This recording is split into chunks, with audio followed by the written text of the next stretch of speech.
Good afternoon, folks. Gary and Andrew here at WP Butler. Afternoon, mate. Hello. And welcome to WP Butler's third Lunchtime Facebook Live. We've got some questions from our Facebook fans and also some customer case studies we're going to run through with you today. By the way, if you've got any questions, just punch them in and we'll see if we got the technological smarts. So we've been struggling a little bit, actually. We have all these bells and whistles set up in this room, but then it comes to Lunchtime Live, and we're like, oh, it all falls put on apart. the laptop. No, use the iPad. We'll get there. We'll get there. Bear with us. Lucky we build good websites. Okay. Natalie says, I'm sending newsletters from my website and they are being marked as spam. What can I do about that? Okay. Well, there's a few things to unpack there. The first thing is WordPress isn't really designed to send out bulk emails. So, realistically, you should be using a solution like MailChimp or Aweber or one of those, iContact, whatever it is. So that is a better option than sending out mass newsletters from your website. Now, I have a customer myself who has a website with lots of members, and he just wants to bulk email from there, and it's a recipe for disaster. There's no unsubscribe link in those emails. It's just, it's going to get you into trouble. So to answer your question, though, the reason they're being marked as spam could be twofold. WordPress will send emails out every time you create a new user. You get an email with a link to set a password, that sort of thing. What WordPress does is sends an email using the PHP function mail, which is a functionality to essentially create a dynamic email and try and post it to a mailbox. The problem is, because it's so easy to do, a few lines of code and you can send an email pretending to be anyone you like, from anyone you like, to anyone you like, to millions of email addresses if you like. Because that functionality has been used maliciously over the years, what often happens is your larger providers like your Office 365 and Google G Suite, that sort of thing, that's an indicator that the email may be spam. So number one, if you're sending out newsletters from WordPress and you are sending them the default way, they're using this PHP function, which is usually being used as an indicator for, hey, this is probably spam. So even if it's not, even if it's a legitimate newsletter, that is a bad way of doing it. So WordPress has a plugin called, well, there are multiple plugins that allow you to convert the email sending from the PHP mail functionality to using the correct SMTP protocol.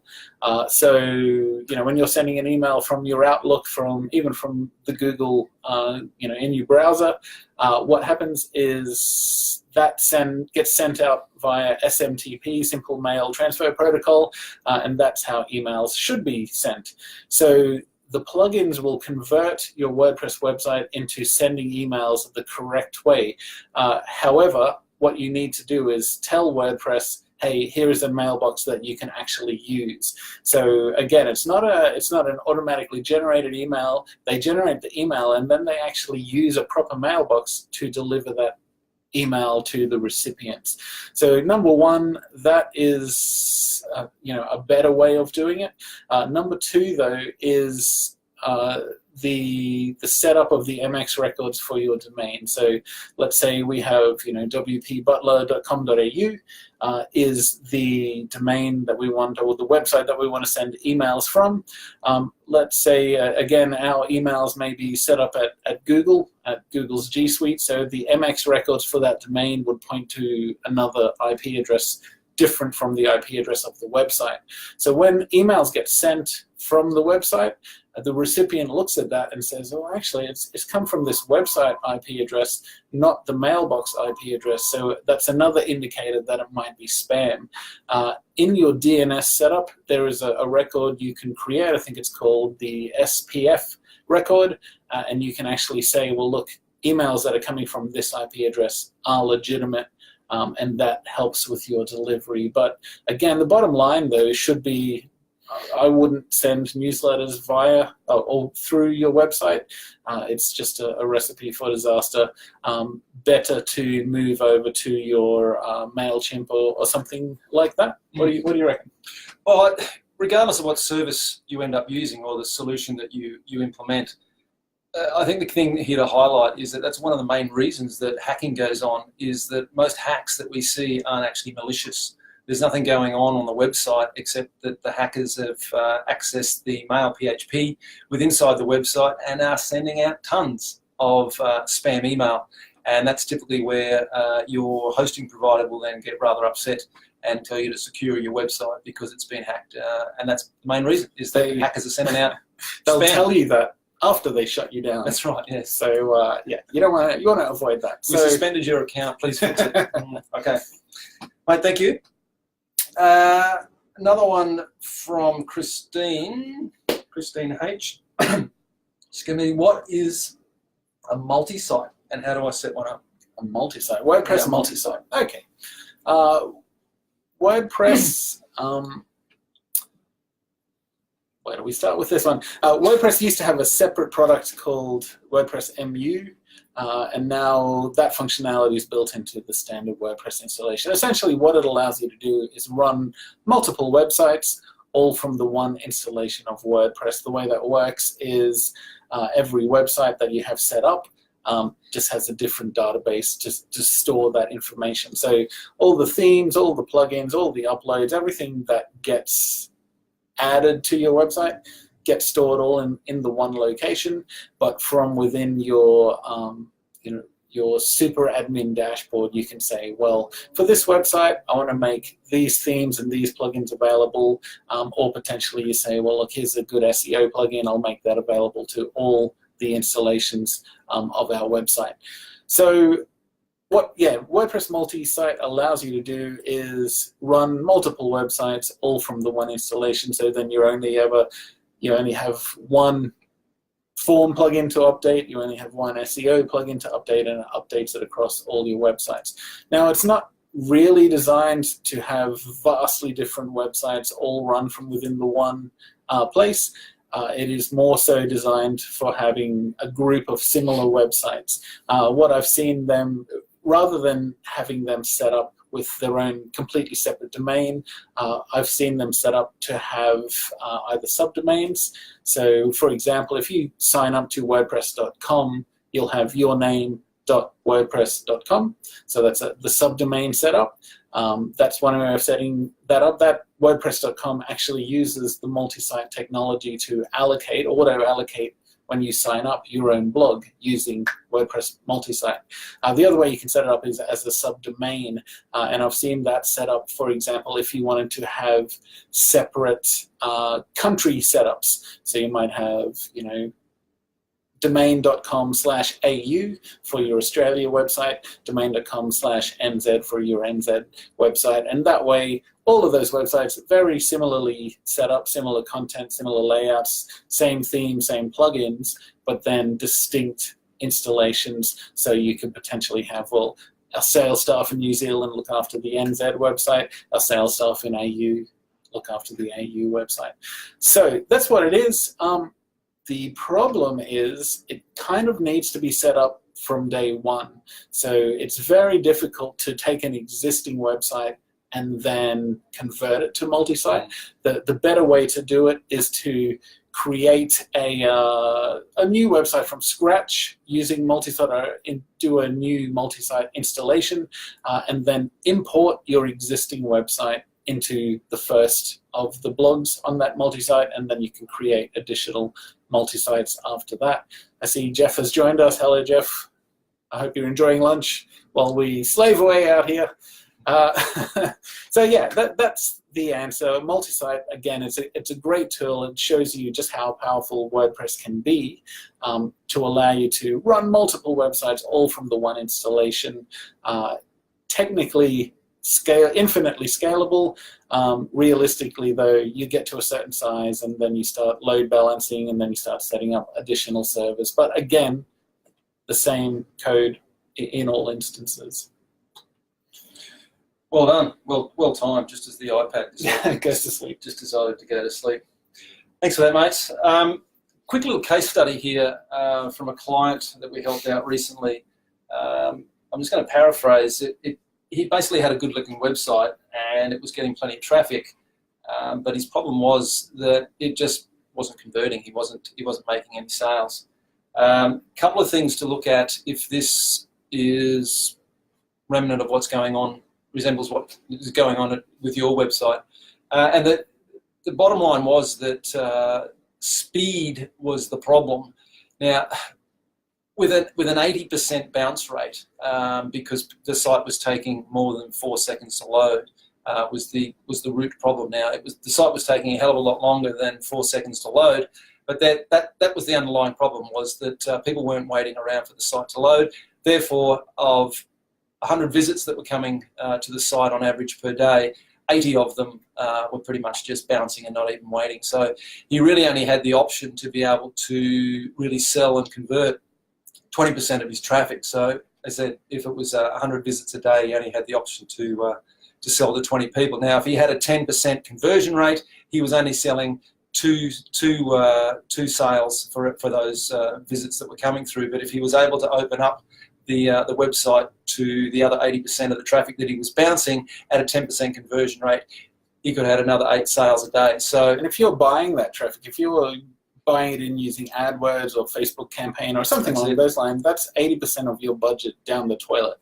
Absolutely wasted, yeah. Now, you extrapolate that out if you're doing some Facebook advertising, if you're doing some AdWords, even if you're spending money on search engine optimization, your traffic's got to be coming from somewhere. Just because you've got a website doesn't mean that the traffic's just going to magically turn up. So typically you're either investing cold hard dollars or you're investing your time to drive traffic to your website. So if you're not getting the conversions, quite often the problem can be just purely speed. People aren't hanging around, therefore speed matters. If you want more conversions, then you need more speed. Absolutely. I mean, there are, in this instance, it was very much a speed issue. Think about your own behavior. If you do a search, click on the first link, 5 seconds later, the website hasn't loaded. There comes a cutoff where you just go, I'll try the next one. So some people it's 2 seconds, some people it's 10 seconds. But, if you think of your own behavior, you're not going to wait an infinite amount of time for that page to load. I would say 10 seconds is ridiculous. Most people would be around that 4, 5, 6 seconds. Or you go, is this page even working? Hit the back button, go to the next page. So speed is a massive issue, but even if your website is quite fast, there are a number of elements that probably need to be added to a website if they're not there already. I was on the phone to someone actually just before this live who had a good-looking website built. It worked for the first month or so, and then she hasn't made a sale since then. So as we pull that apart, there are things like calls to action. If you don't ask someone to take an action on your website, you can't expect them to take an action. They're only going to call you when they're in that desperate need. So it's almost a subconscious planting the seed to say, give me a call for a free quote, or obligation-free this or that, or fill out this form, get this free thing. If you don't ask for them to take an action, they arrive, they absorb the information. If they're not ready to make that decision, they're gone. So again, something to think about with your WordPress websites. What is it that you want your customers to do when they arrive? Have you asked them to take that action, or are you just saying, well, look how good my information is, I hope they take an action? That just doesn't work. You really need to make it very simple for them. Put a contact form straight as soon as they arrive. Put your phone number there. Whatever it is, watch this video, download my free ebook. Whatever action you want them to take, ask them to take that action. It's very, very simple. Well, that's a great segue. If you want to have a look at how your sales and your online performance can improve, give us a call at WP Butler. Now, you can also go online and go to wpbutler.com.au/speed. And today we've got a call to action for you. We've got an offer. So our speed optimization service is $299. So if you're tuned in and you're a Facebook Live, Lunchtime Facebook Live watcher of WP Butler, you can use the coupon code SPEED, that's SPEED, SPEED, to get $200 off that service. So $299 with your SPEED coupon, $99 for a website speed optimization service. So effectively we go through top to toe and make sure that your website is absolutely lightning fast. Now, that investment alone will pay you back easily 10, 20, 30, 40, 50 times, I would say, in the first month, possibly even the first week, depending how slow it is. So jump on board, get that $299 site optimization service for $99, again, using the coupon code SPEED at wpbutler.com.au/speed. Awesome. Well, okay, so we've had a few viewers, no questions. If anyone, now's your chance. If anyone has any desperate questions they want to ask us butlers, they can do it live. But of course, if you don't want to do it now, feel free to send us an email, webmaster@wpbutler.com.au, and we're standing by to help you with all of your WordPress problems. Beautiful. Well, that's about it for this week. Well, no questions, no one's typing, so that's fine. We'll be back next Friday. In the meantime, feel free to get in touch with any of those WordPress issues that you have. Email us your questions, anything you'd like us to address on this Lunchtime Live. We're doing it for you guys as part of our commitment to becoming the home of WordPress in Australia. So we'll be here every Friday answering your questions. We may even drag in a guest to have a chat. We'll have to make room on the couch, see if they can fit in between us. We'll work it out. It's a cozy little couch, but we'll see. We'll work it out. Again, thanks, folks. Thanks for tuning in. See you next week. Bye.